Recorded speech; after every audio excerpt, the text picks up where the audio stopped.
बस अभी आ रहा है इसके लिए।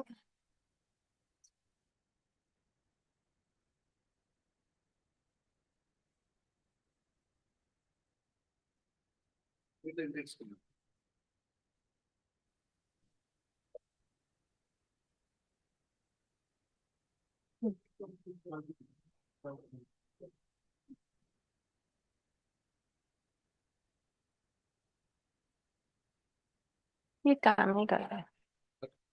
एक बार माउस पे क्लिक कीजिए। ओके हाँ, अब ओके ओके, हाँ ना। हाँ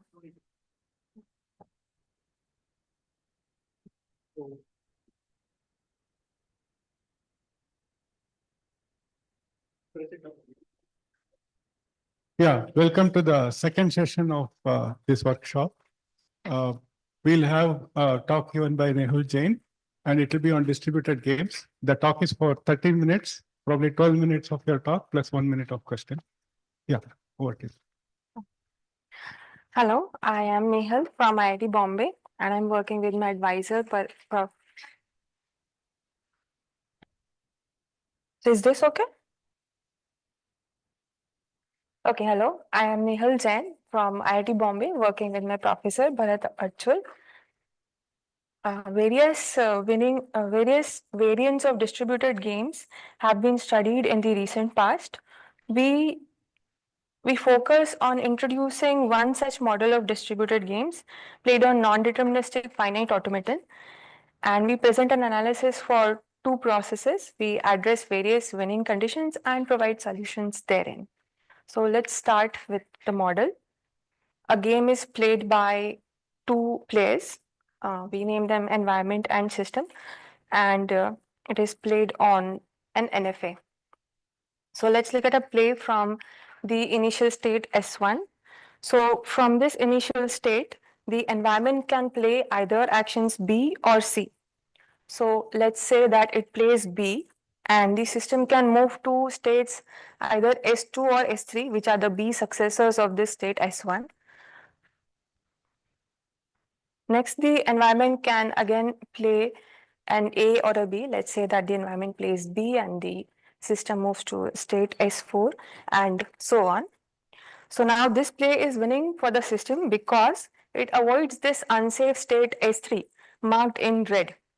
Our objective is really to find an advice function for the system such that the system always remains in the safe set. That is, it avoids the red set. So from S3, the system obviously cannot win because it's already in the red state. And from S4, also the environment can play action C and force the system into this red state and hence lose. But from every other state that we have marked as the set X, from every other state, we see that the system has a next move to remain in this set X itself on any action. So this is what we call as a trap. So the system traps the environment in this set X. Now let's generalize this model to two NFAs or two processes. So here the system consists of a team of processes. We'll name them process Q and R, and the game is played on two NFAs. So here there are two kinds of actions, joint actions A and B. Here the states of both the NFAs are changed, and the other kind of action is local actions in which only one of the NFA participates and only the state of that NFA is updated. Sorry.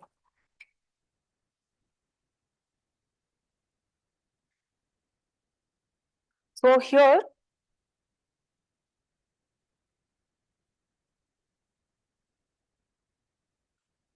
we see that the system will have partial information of the play, and the objective remains to avoid certain states. So here we'll want to avoid that both NFAs are in red cross red states or green cross green states. So let's look at a play. So it begins in the initial state Q0 R0, and environment can play either joint action A or B. Let's say the environment chooses A.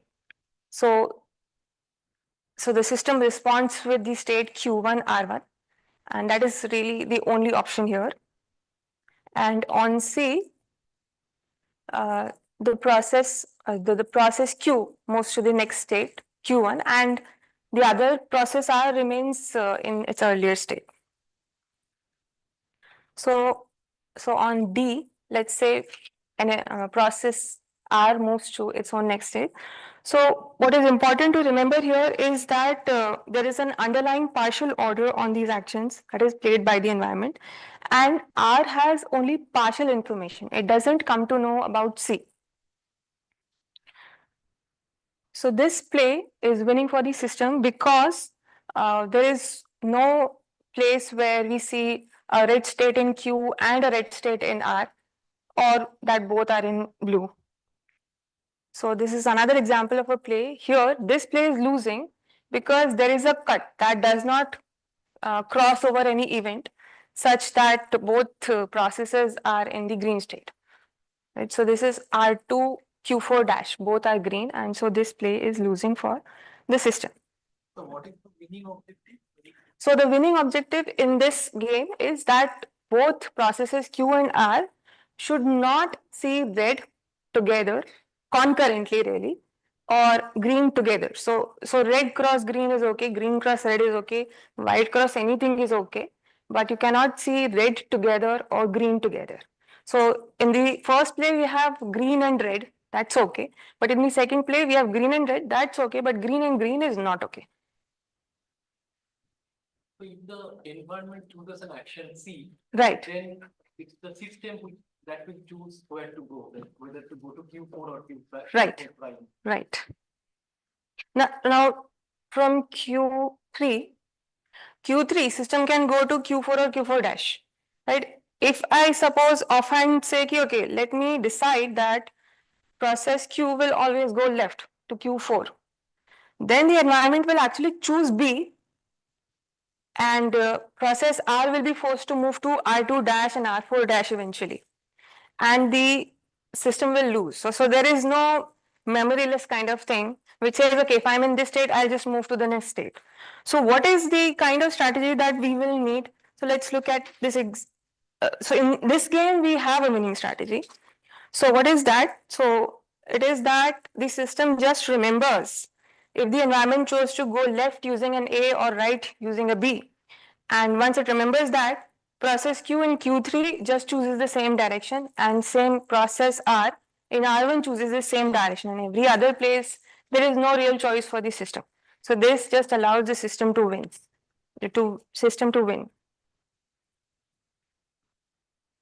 So in the next part, I present a fixed point approach to solve just these games, two process safety games. So if there is any issue with the model, then this is the time.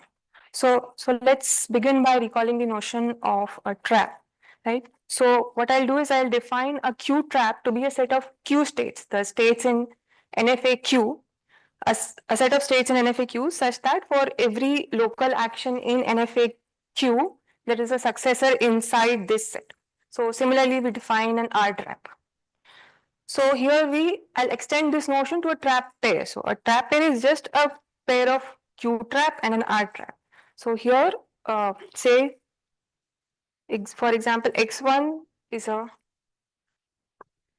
so X1, this is a, so say X1 is a Q trap and X2 is an R trap. So a pair of traps, I'll just call a rectangle. Now, suppose that the environment does not play any synchronizations. Then from a rectangle that is contained inside the safe set, right? The system can always win against this environment. What it will do is it will just remain in its respective trap. Both of the processes will remain in their respective traps, and they'll succeed in remaining in this rectangle that is entirely in the safe set. So in fact, so U0 is the union of all such rectangles that are inside safe. And in fact, from anywhere outside U0, there is a, so we can point from anywhere outside U0, if the system were to have a strategy, I can point out a rectangle saying, okay, this is a rectangle that is inside U0, inside say, so it better be in U0. So U0 is actually the winning region of this game if the environment is not allowed to play synchronization. So now let's move to what happens when there are synchronizations. So now we are ready to construct this fixed point algorithm. Can you explain what is synchronization? So, synchronization is just a joint action. Synchronization is just a joint action. So suppose. Dependency. Is there any sort of notion of concurrency in your game? So where are you? Yeah, is there any notion of concurrency in your game? Yes. Well, I did not point it out. So in this play, Yeah, so this event E2 and E3, they are concurrent. okay, So this play gives an underlying partial order. So all actions in which process 1 participates are completely ordered, and all events in which process 2 participates or participates are completely ordered. okay, And this partial order is given by just the union of these two things, these two partial orders, these two orders. That's okay? okay. But I still don't understand. I mean, what's the difference between taking these two games and taking their product? And so that will be same as one thing which you mentioned in the beginning. One game between a system and an environment, yeah? Sorry? So you could take these two games, take their product game Huh? and the joined arena, yeah? No. So after event E2, process Q has information of A and C and the moves that were played. At event E3, after the environment has played D, the process R does not know about C because it has not participated in C. It had last participated only in A. So it knows only about that, and it has to give its next state only based on this information. Uh-huh. Okay, So there is a partial order, and a process responds only by looking at events in its past. all right. Okay. Events, actions, or moves in its past. Thank you. Thank you. Huh? Sorry? Okay. So the fixed point approach is that so let me look at all the rectangles that are in safe, and then I keep ruling out some rectangles. If on a synchronization, I can go to a less safe rectangle. Then if I cannot go, if I have to go to a less safe rectangle, I'll rule out that rectangle, and I keep ruling that out. And once I get a fixed point, I can actually remain in this fixed point by switching to another rectangle in this fixed point on synchronizations, and on local actions, I'll just use the local traps. So that is the fixed point computation. So what we saw was that these games are in NP, and so what the processes, remember, are just the last joint state after the last joint action and their current local states. This problem is in NP. The strategies are of limited size, and if they are correct, can be easily checked in polytime. And so these problems are also NP hard. There is a very simple reduction for that. So the reduction is from 3 SAT. The two processes are process variable and clause. So in a SAT instance, we construct this game. Process variable can be asked by the environment, okay, what is the value of a certain variable? And the system has to answer that. And process clause, the environment can ask it, okay, what is the value of, what is that term in this clause that makes it true? And the system is expected to give a term that makes the clause true. And a pair of local states is unsafe if the values are inconsistent. A value of a variable and a term is inconsistent, then it's an unsafe state. So there is a one-to-one correspondence in the solutions. So we have seen that global safety is NP complete. In our work, we have also found that local reachability is NP complete. So local reachability is when there are two goal sets for the two NFAs, NFA Q and R, and both need to have crossed a goal state in the play. So, and global reachability is when they concurrently reach a joint goal set, right? That's it. So in summary, so if there is only one process, there are polytime solutions to reachability and safety.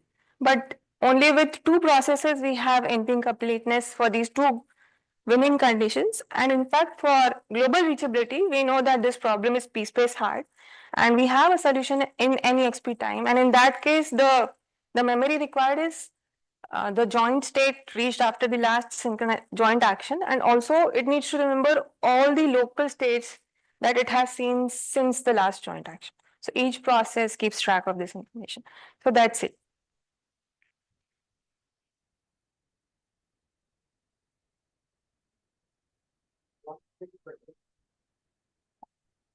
Have you seen that something other than safety and reachability, let's say parity?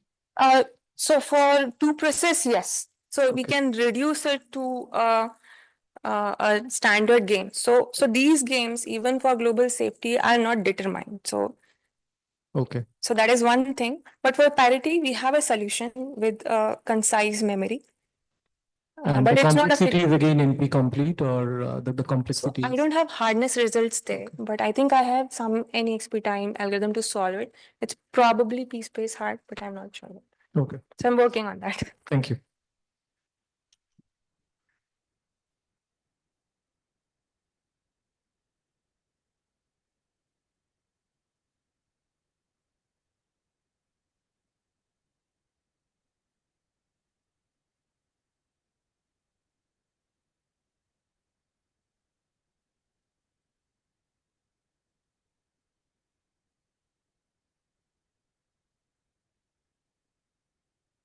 Yeah, so next we'll have talking to us about Zelenko theorem for fair languages. So you can all hear me, right? Right. So yes, I'm Arnab from CMI, and I'll talk about Zelonka theorem for fair languages. It's joint work with Beatrice Berard, Benjamin Monmej, Shivatsan. So I'll first begin with telling about what trace languages are, what an asynchronous automaton is, and then I'll mention Zelonka's theorem. Then I will talk about our notion of fairness, and finally give you a very rough outline of what the construction looks like. All right, so we work with a distributed alphabet. We all know what a finite alphabet is, but we are also given a pair of processes and a distribution of the alphabet over these processes, which is given by this function called loc for locations. So the locations of A are the set of processes that read or participate in A. And then we also talk about the alphabet of a process, which is the set of all letters that some process P reads. So on the right is one example, but I'll move on. Okay. So this distribution gives a relation on the alphabet. So the independency relation relates to letters if their locations are disjoint, and then the complement of the independency relation is the dependency relation. And again, an example. Okay. So this allows us to define a trace. A trace is essentially labeled partial order, where two letters are ordered if and only if they are ordered in the dependency relation. But this also, a trace allows us to define an equivalence relation on words. So two words are equivalent if they are linearizations of the same trace.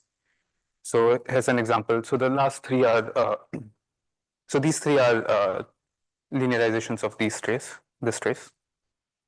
Okay, so now a word language is trace closed if for every word in the language, any other word which is trace equivalent to this also exists in the language. So therefore, we can now talk about trace languages in the sense of word languages.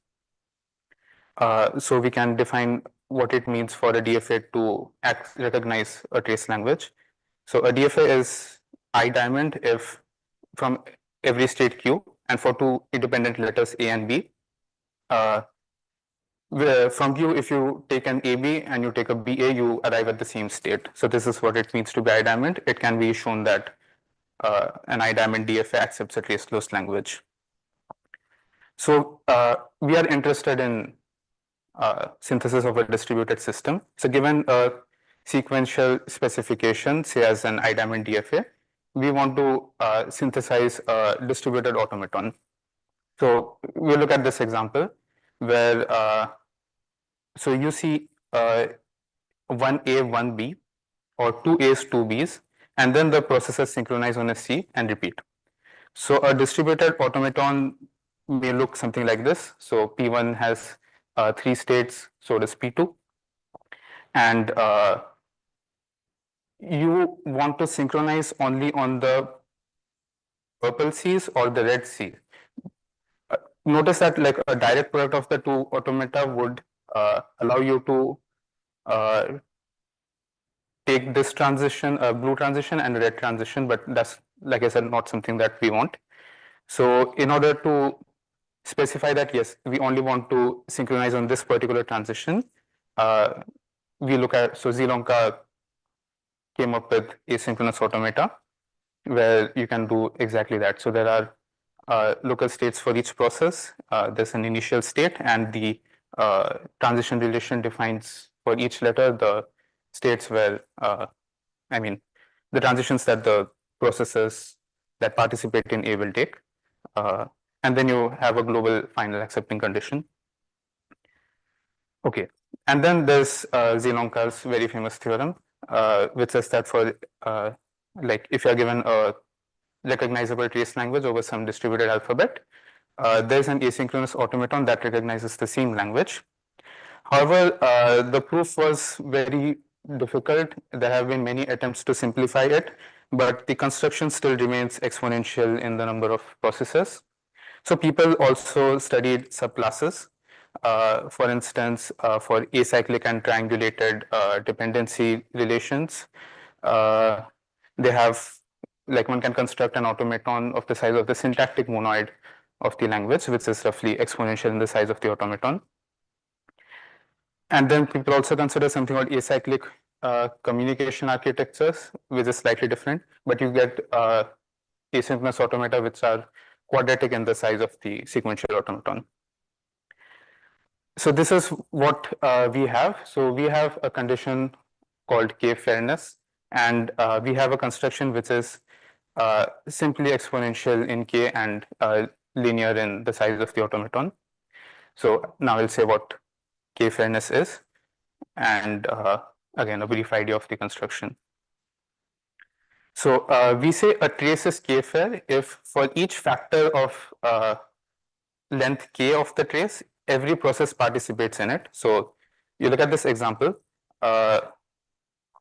you see that AB is a factor of the trace of length 2, but process 3 does not participate in that factor. So it is not 2 fair, but it is 3 fair because any factor of length 3 will involve C.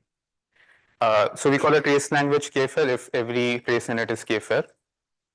And so now we say what a fair regular trace language is. So given a DFA, there is a way to check if it's K fair. So you start from every state, you see like a path of length K, which eventually leads to a final state. If it involves every process, then it's K fair, roughly. So okay, so why are we interested in this like K fairness notion? Because if you think of a cycle in the DFA where every process participates, that gives you a bound on K, which is the length of the longest lasso. And also if you see a K fair DFA, every cycle in it must involve every process. So there's like an intuitive notion there. So here's an example of a 3 fair DFA. You can see that in every path of length 3, every process must participate. Okay, so this is a brief idea of the construction. So the thing is, okay, this diagram is slightly wrong. Okay, but anyway, the idea is that any two processes will lag by at most a length of K. And like it can be shown that like beyond a suffix of length 2K, every process has full information of the trace before it. So you can essentially delete that prefix and maintain a count of it modulo 2k. I don't have time to exactly explain what that count is, but and also a state of the sequential automaton which you reach upon reading the deleted prefix. So that is what gives us the construction bound. So you maintain a suffix of length roughly 3k, and there is a deleted prefix, and the state reached on reading that deleted prefix, and a count of that prefix anyway. So then we can extend this construction to hierarchical process architectures. And also in the future, we will look at extending it to infinite real traces. Thanks.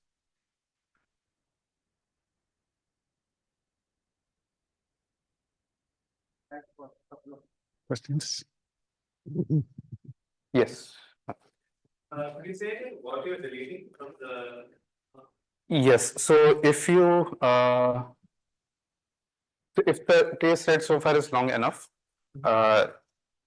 it turns out that like if each process maintains its view of the trace, then if it's long enough, then there is a prefix which everyone knows about.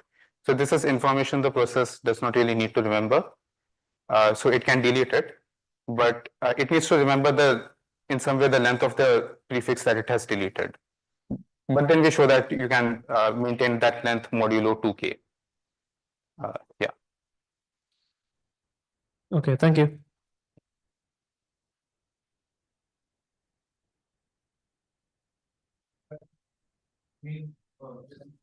Oh yeah.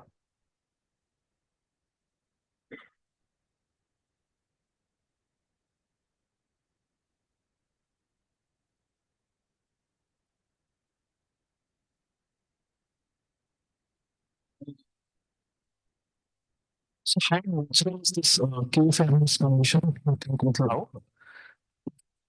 So this key fairness condition is key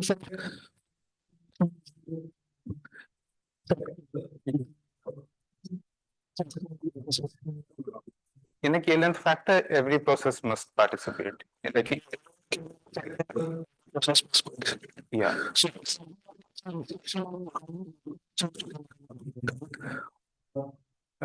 No, there's no restriction of that sort.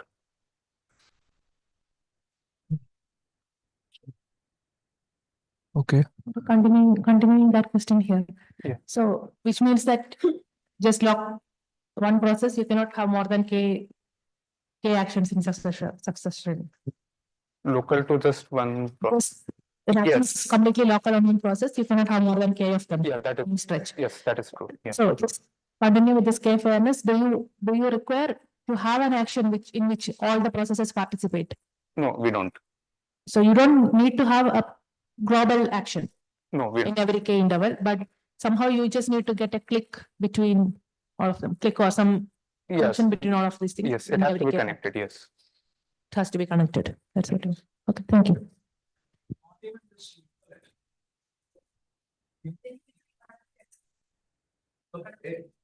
Every process has to be there in this K kind of term. Somehow it feels a very hard restriction. Yes.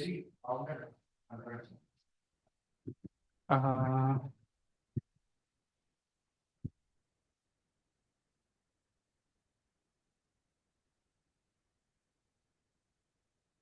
Now, this is better seen on the specification. So we showed that in every loop of the specification, all the processes should participate.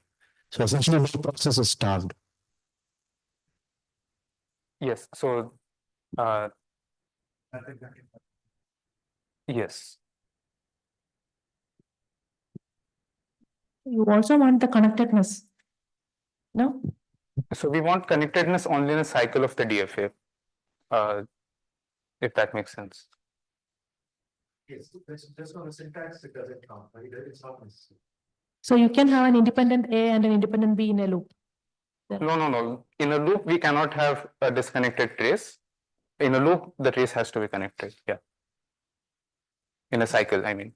I think you're talking about group of the she's talking about group of asynchronous. Oh, Okay, maybe in the interest of time, you can take the.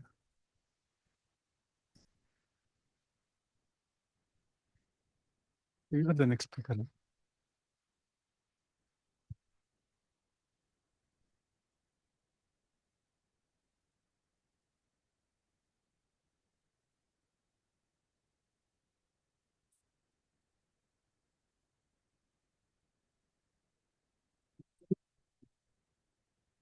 So, semantics for negotiations.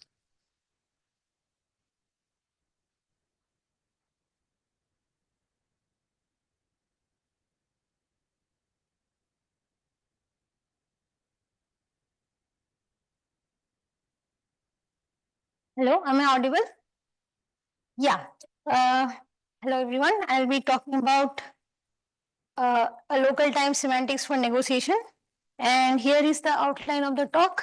So, yeah. So I will be talking about the model of negotiation first, and then I will talk about how we incorporate the local time semantics in that model.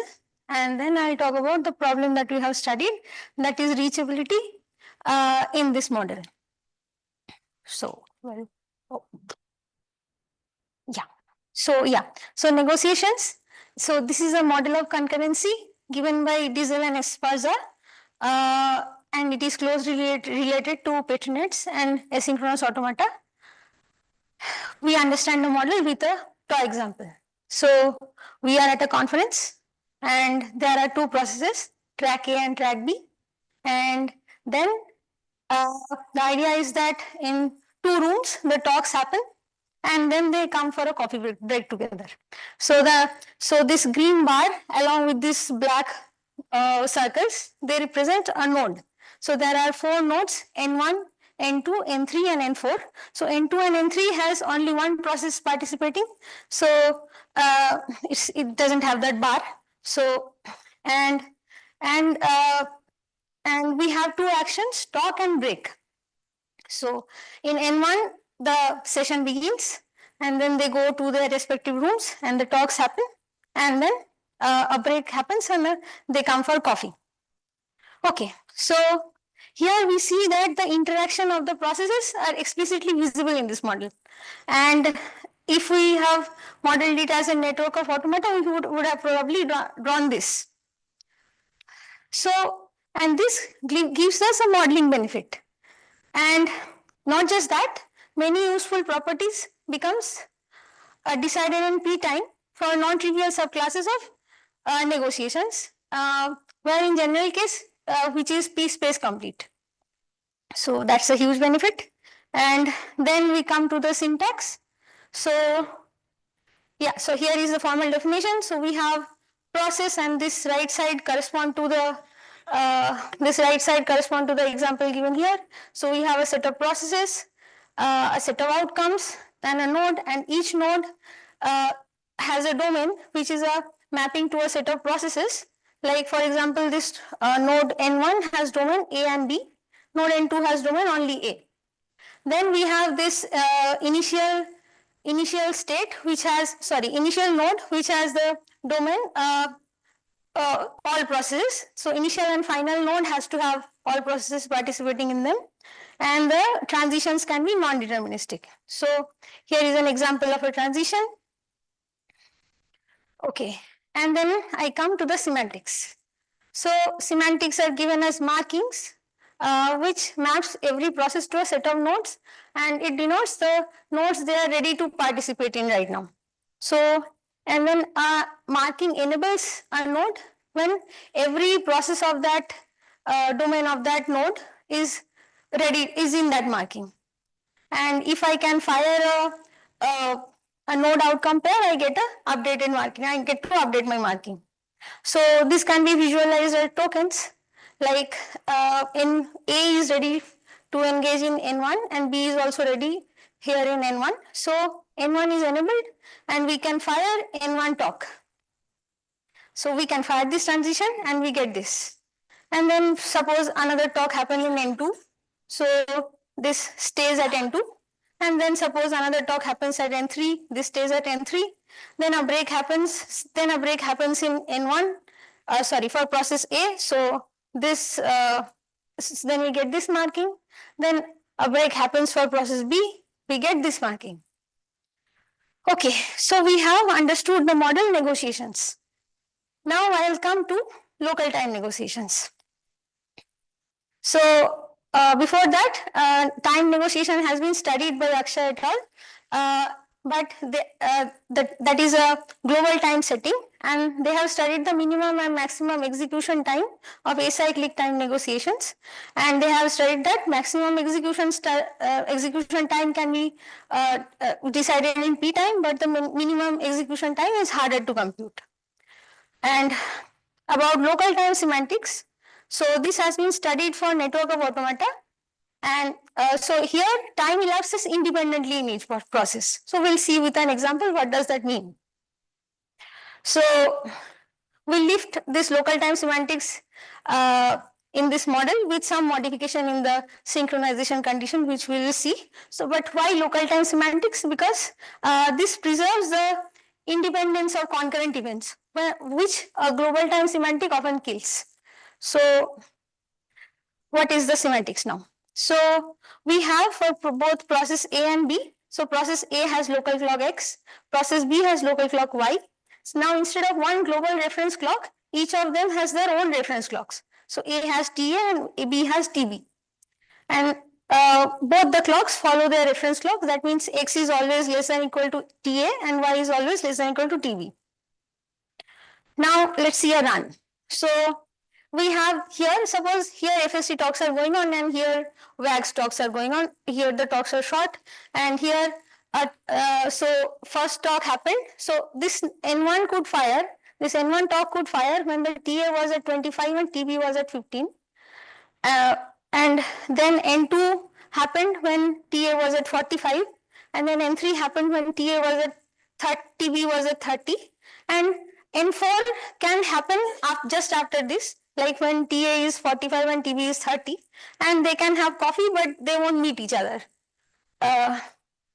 Yeah, so now we have a new feature. So we will specify, so some of the nodes are not special, we call them sync nodes. So how are they special? So apart from satisfying the guards, now they have to satisfy a special synchronization condition. That is, all processes participating in that node must have the same reference clock value. Then only that node can be taken. So we denote them as we draw them as these pink lines instead of these green lines. So in general, if TP is 1 here, TQ is 2 here, I can take this node. But if it's a pink node, this sync node, then I cannot take this. Okay, so moving with our example. So suppose now if this node becomes a sync node, then both of the talks, so this node can happen only when their reference clocks are same, and now they will meet together and they can collaborate for 15 minutes. And yeah, so now I come to the definition again. So here I have a set of sync nodes, which are these special nodes, and I have these guards and there are some clocks to reset and rest are usual. And then for the semantics, I have this valuation along with the marking, and which maps each clock to a real number, positive real value. And my delays are now a vector, not just because this is a local time. So I have delays for each process, so it's a vector now. Okay, so now I will see another example, like how this sync node can create non-regular behaviors. So if you look at this example for some time, see this, this A is fired in every 1 second, every 1 time unit, and this B is fired at every 1 time unit, and this C can happen only when this number of A and B's are equal. So which gives a non-regular behavior. But if it was not a sync node, then W could have, okay, so the language of this negotiation is this WC, where W is same number of A's and B's, which we know that is not regular. And if this was a not this was not a sync node, then W can have any number of A's and B's, and that doesn't give a non-regular behavior. Okay. So now, okay, how much time is left? Okay. So now we come to the problem that we have studied, that is reachability in local time negotiations. So given a local time negotiation and a marking C, is the marking reachable? So we have studied this for these three classes. So, and we have found that the general case which has a mix of both sync and non-sync node, it is undecidable, and we have a two counter machine reduction for this. And for synchronization free local time negotiation, it is p-space complete. So for this, we did a product region construction, and for this always synchronizing negotiations, we found it to be p-space complete. So here the proof goes like we construct a monotonic run with something called monotonic run, and then construct a time automata out of it, and yeah. So the conclusion is that we have given this model and using local time semantics with synchronization specification. And there are a few ongoing works. So we are studying this model for acyclic, bounded spread, and sync connected. So we are trying to find decidable fragments which is a mix of both sync and non-sync nodes. So these are the fragments we are studying. And so acyclic is easy to understand. So bounded spread. Okay, so bounded spread, what does that mean? Like if the reference clock of two process, TP and TQ, shouldn't be more than some specific value K. And if such a run, if there exists a run which satisfies this, we call that run to have K spread. And if for the negotiation for all run, we can construct such a K spread run, then we call that negotiation to be bounded spread. And for this class, it becomes decidable. Another class we studied, that is sync connected. That is, see the A and B are connected, are participating in a sync node here, and B and C are connected, are participating in a sync node here. If I construct a graph such that the vertices are the processes and I put an edge between them whenever they are participating in a sync node together, I get this graph. Although A and C participates in a non-sync node, but there is no edge between them because it's a non-sync node. And if we construct this for every loop of the negotiation, and for every loop, if we get a connected, graph like this, then it also becomes decidable, then the spread becomes bounded. Yeah, so that's all. Thank you. Thanks. No questions?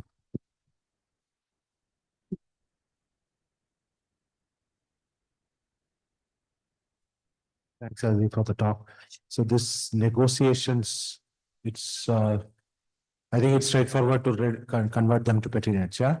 But do you have any idea what is the class of petri Yes. nets, which corresponds to negotiation?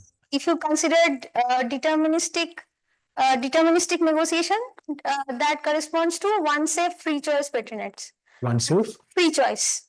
Fringe? Free choice. Free choice. Okay, I don't know what it is. So the general class is same as Zilong automata. So the total. Free choice is some kind of partitioning of the places.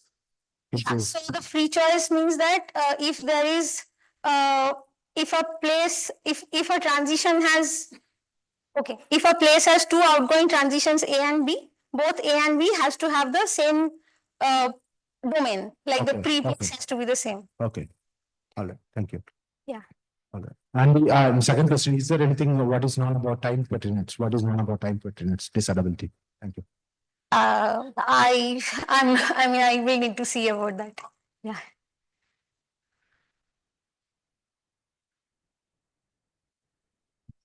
Yeah, just to confirm, petri sir, I think petri nets and Zilong automata are equivalent. So, how is this this one equivalent to Sri Lanka Tamata, but weaker than Petrinets? No, no. Is that what I'm saying? Stick sound Yeah, negotiations sorry.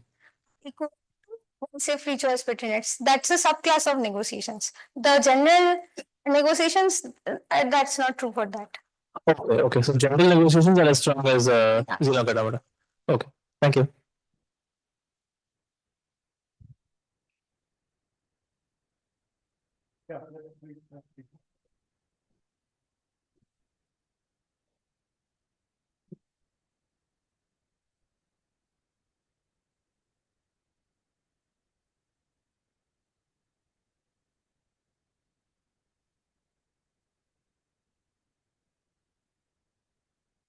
So next we have Ashwin talking to us about reversibility problem for constrained LTL.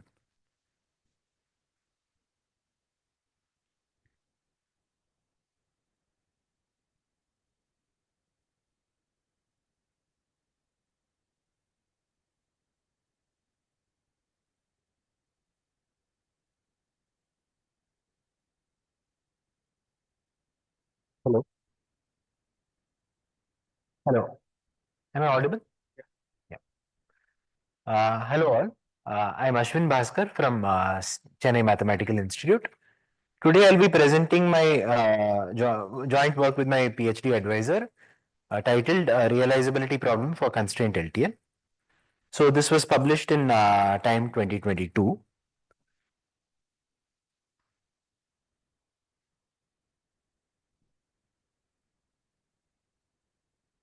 Okay. So let me quickly go through the syntax and semantics of LTL. Most of you might be familiar with it. So linear temporal logic, you have these atomic propositions. On top of that, you have the usual Boolean connectives, Boolean operators, and you have the temporal operators next and until. So next phi says that in the model from the current position at the next position phi holds, and phi until psi says that there is a position in the future where the formula psi holds, and at all positions from the current position till that the formula phi holds.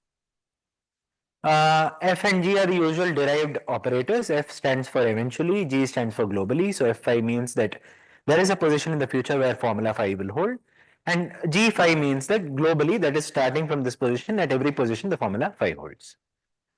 Models for LTL can be thought of as infinite sequence of truth valuations. So I'll illustrate that with the help of an example.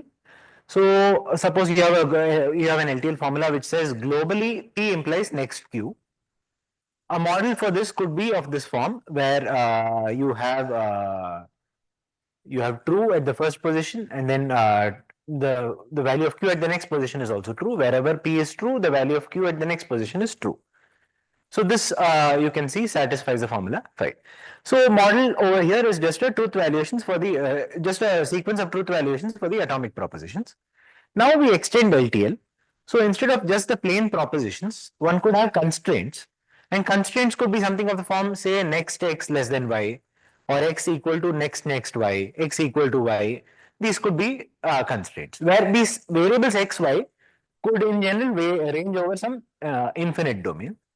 And what we actually allow are comparison of values of variables which can range over a bounded number of positions. So I can say x is less than next y or next y, but not an unbounded number of positions. So I'll illustrate this with the help of an example rather than properly defining the semantics over here. So consider a formula phi which says globally x is less than next y. And for now, and from now on, I'll restrict to the domain of integers. So consider this formula over the domain of integers. You can see over here that this forms a model because 2 is less than 3, 4 is less than 5, 6 is less than 7, and so on. So at every position, the value of x is less than the value of y at the following position. And therefore, this formula, this model satisfies this formula. And models over here, if you notice, are infinite sequence of integer valuations. As in LTL, we had into infinite sequence of truth valuations. Now we have infinite sequence of integer valuations for the variables. Yeah. Yeah, exactly. So the formula will have bound k that restricts the number of yes. So now I'll introduce a CLTL game. So CLTL was constraint LTL, and now we have a game over this logic. So it's a two-player game. There are two-player system and environment, and you partition the variables into system variables and environment variables. And so say environment owns the variables xe, ye, xs, ys, system owns. And now consider a formula phi. I'll illustrate the game with the help of an example again. So suppose you have a formula phi which says globally xe is less than xs and ye is less than next ys. The game proceeds as follows. So the environment always begins first. So the environment assigns some valuation to the variables owned by it. So suppose it assigns say 1 and 3. And then it's a turn-based game. So after this, the system responds to this by assigning values 2 and 6 to its set of variables. And then again, the environment assigns 2, 4, the system assigns 4, 8, 3, 5, 6, 10, and so on, and the game goes on forever. And now you have an infinite sequence, which we call a play of the game. And we say that system wins a play of the game if the sequence of valuations which was generated satisfies the formula phi. So in this example over here, if you see, we have 1 less than 2, and then ye, which is 3, is less than 4. Similarly, 4 is less than 6, 3 is less than 6, and so on. So xe is always less than xs, y is always less than next ys. So this play over here satisfies the formula phi. So it's a winning play for the system player.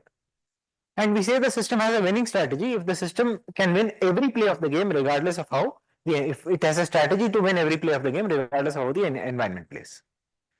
And again over here notice that in fact the system has a winning strategy over here because the environment goes first, and it's always possible for the system to assign a value which is greater than the value assigned by the environment or the value assigned by the environment in the previous step.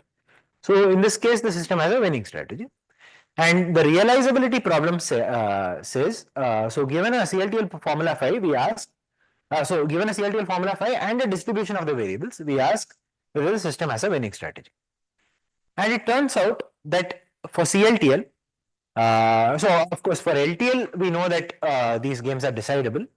And but for CLTL, the games this game turns out to be undecidable over the domain of integers. And there is a standard game theoretic reduction from from 2 counter machines to this problem. So both the players participate in the simulation of the 2 counter machine. So C1 counter C1 is simulated by x1 minus y1. So x1 is a variable environment variable, y1 is a system variable. And then you design the CLTL formula in such a way that it allows the variables, the values of the variables to be controlled, so that they simulate the transition of the counter machine. So this is a rough idea. I won't go into the details of the proof. Now, though CLTL games in general are undecidable, there is an interesting fragment that we can look at. So in the previous case, both players had access to variables which could range over infinite domains, and these variables could be compared across some bounded number of positions. But now we have a restriction. We have 2 types of variables. So we consider a variant where the set of variables is split into 2 types, look ahead variables and future blind variables. And now we restrict the CLTL formula. So first of all, future blind variables are those variables where whose values cannot be compared across positions. So a future blind variable can only be compared with that of another future blind variable at the same position. And now we further restrict the game to be such that the environment can only own future blind variables, which means environment can compare values of variables only at the same position, whereas the system is free to allow, have both look ahead as well as future blind variables. Yes. I'll illustrate with the help of an example again, but yeah, future blind variables are variables whose values cannot be compared across positions. So I can compare one future blind variable with another future blind variable at the same position. That is what I am allowed to do. Whereas look ahead variables can be compared with other look ahead variables in the future or with look ahead variables at the same position. I will illustrate with the help of an example. So consider this formula phi 1, which says xe is less than xs, ye is less than next ys. S and D denote system and environment. So YE note over here is a look ahead variable because its value is being compared with that of another variable in the future. So which means that this a game with this winning condition will not be a single sided game. But what is a single sided game? So consider, for example, three future blind variables, two of which are owned by the environment, one owned by the system, XS, and there is another look ahead variable also owned by the system, because system can own both types of variables. And now suppose you have some formula like this, which says globally XE less than XS, YE less than XS, and YS less than XYS. So you can have a play. So over here, for example, 1 is less than 4, YE again 4 is less than 8, and this forms an increasing sequence 6, 8, 10, and so on. And this satisfies the formula. And not just this, even over here, if you notice, the system can always assign a value such that it's greater than the environment value, and also greater than the YS is greater than the previous YS value. Yeah, the interesting thing over here is that once we have this restriction, the realizability problem becomes decidable. So this single-sided CLTL games are decidable. And in order to prove decidability, we use a technique of abstracting these models, the infinite the Z sequences, in integer sequences, to symbolic models. So it's called I would like to call it the symbolic model technique. So where a symbolic model is abstracted, a concrete model is abstracted to a symbolic model over a finite domain. And this technique has been used to prove the decidability for the satisfiability problem for this logic, CLTL. And what we do, we would like to extend it to realizability. But before that, I'll explain what symbolic models are. So consider a formula for now, just for the case of sake of simplicity, consider a formula where the maximum iterations of the next operator is just 1. So it has x but not xx or xxx and so on. And consider a concrete model where x are assigned to -1, -2, -3, y is assigned to 1, 2, 3. And now we generate a symbolic model from this concrete model as follows. So -1, notice, is greater than -2. So I say that the value of x in the first position is greater than that of x in the second position. Similarly, -1 less than 1, so x is less than y. And I restrict this set of relations to just the square because k, the maximum number of times the next operator appears is 1. So a window of size 2 should suffice. So if I capture all possible relations of within every window of size 2, that should suffice to abstract out the concrete model. So similarly, then you have row 2, row 3, and so on, which basically capture nothing but the relations in the concrete model. So this infinite sequence, if you notice, is a sequence over a finite alphabet now, because row 1, row 2, etc. are nothing but the set of all possible edge relations between the square in the square, and every edge can have 3 relations greater than, less than, or equal to, and there are 6 possible edges. So at most 3 to the power 6 relations are possible. So the size of this alphabet is finite. And now we define symbolic semantics, which is basically this symbolic model is said to satisfy a formula if at that position the relation captured satisfies the formula x less than nxy. And so another important thing to note over here is that now it is enough to look at just one letter, row 1. So earlier, in order to check if -1 is greater than -2, I had to compare 2 positions, whereas row 1 itself captures all possible relations between the first 2 positions. So it's enough to look at just one letter from this finite alphabet, row 1, in order to check whether row 1 satisfies this formula. So and checking symbolic satisfiability, now if you notice, is similar to checking satisfiability of an LTL formula, because now you can think of these as LTL formulae over these where the atomic propositions are these constraints. Yeah. So it actually reduces this to a 2-step process where you check for symbolic satisfiability and then check if this symbolic model admits values to the, so you can assign values to the variables, whether the symbolic model actually admits a concrete model. So you have a 2-step process now. And okay, so I won't go into the details of this. So this technique has been used to prove the satisfiability to be decidable for this logic. And we lift the same technique to CLTL games via trees. So Yeah, so it's I should mention that this is an automata theoretic technique. So in order to prove that, in order to check for which symbolic models admit a concrete model, there is a automata theoretic technique that is used. And what we do is we lift it to trees. So we can think of strategies in the CLTL game as an infinitely branching tree with labels from an infinite alphabet. Any game can be thought of, any strategy for any game can be thought of in that way. And now we show that using this symbolic model technique, the strategies for these single-sided CLTL games can be reasoned using finitely branching trees with labels from a finite alphabet. So we abstract out the strategy tree to a symbolic tree, and we call the strategy tree, and the labels are nothing but the set of constraints. So basically, every branch is now a symbolic model, which I showed earlier. And now this problem reduces to checking if every branch of the tree symbolically satisfies the formula, and if it is possible to label each variable at every node with an integer. Yeah, so that is a technique that we use over here. Thank you.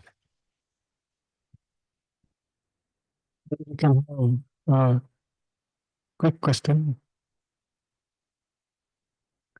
So I had a question. Yeah. So what if you restrict your domain to not have equality to get decidability? So you had your integers where you could check equality, but what if Okay. you had just cap order or? What if you had just yes, that?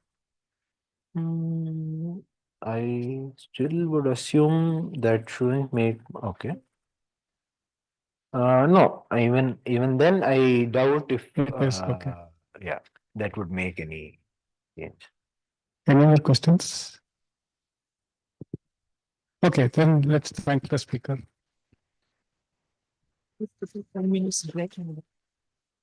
There are some announcements. So we'll take a 10 minutes break, short break. It's not a coffee break. I mean, we can have coffee to 2 degree cafe. And we'll start at 12:05. Set up.